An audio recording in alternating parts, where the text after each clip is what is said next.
முருகரை பார்க்க போகலாமா?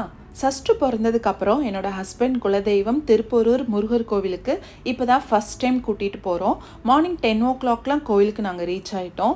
தெப்பக்குளம் ஃபுல்லாக வாட்டர் பார்க்குறதுக்கு அவ்வளோ அழகாக இருந்தது. அங்கே கால் வாஷ் பண்ணிவிட்டு எங்களுக்கு பூ, சாமிக்கு மாலை, அர்ச்சனை தட்டு எல்லாம் வாங்கிட்டு முருகரை பார்க்க போனோம்.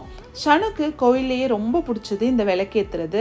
ஸோ ஃபஸ்ட்டு போன உடனே அவங்க அப்பா கூட போய் விளக்கு வாங்கிட்டு கோயிலில் வந்து விளக்கேற்றுனாங்க. விளக்கேற்றுனதுக்கு அப்புறமா முருகரை பார்த்து நல்லா தரிசனம் பண்ணிட்டு வெளியில தான் அவங்க வந்து அர்ச்சனைக்கு வந்து வச்சுருப்பாங்க. ஸோ அங்கே போய் அர்ச்சனைக்கு கொடுத்தோம்.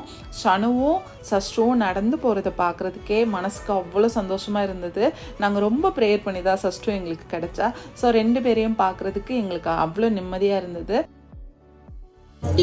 முருகர் பெரிய முருகர் அர்ச்சனை எல்லாம் முடிச்சதுக்கு அப்புறமா உட்காந்து பிரசாதம் சாப்பிட்டோம். கோவிலில் கொஞ்ச நேரம் உட்காந்து பிரசாதம் சாப்பிட்றதே அவ்வளோ சந்தோஷமாக இருந்தது. சஷ்டு குட்டியும் பிரசாதம் சாப்பிட்றது, அந்த பேக் எடுத்துகிட்டு சுற்றுறதுன்னு சொல்லிட்டு ஒரே குஷியாக இருந்தாங்க. நான் 12th படிக்கிறதுல இருந்து தான் முருகர் கோவிலுக்கு போக ஸ்டார்ட் பண்ணேன். ஈரோட்டில் திண்டல் முருகர் கோவில் இருக்கும். அங்கே முருகன் கோவிலுக்கு எங்கள் வீட்டில் இருந்து போகிறதுக்கு கிட்டத்தட்ட ஒரு 10 kilometers இருக்கும். பட் நாங்கள் வந்து ஓட வழியாக நடந்து என்னோடய கசின்ஸோடு போய் அவ்வளோ ஹாப்பியாக இருக்கும். அதே ஹாப்பினஸ் அண்ட் எக்ஸைட்மெண்ட்டோட இன்றைக்கும் நான் முருகரை பார்த்துட்டு வீட்டுக்கு வந்துட்டேன். உங்களுக்கு பிடிச்ச கோயிலும் மறக்காமல் கமெண்ட் செக்ஷன் சொல்லுங்கள். பாய்.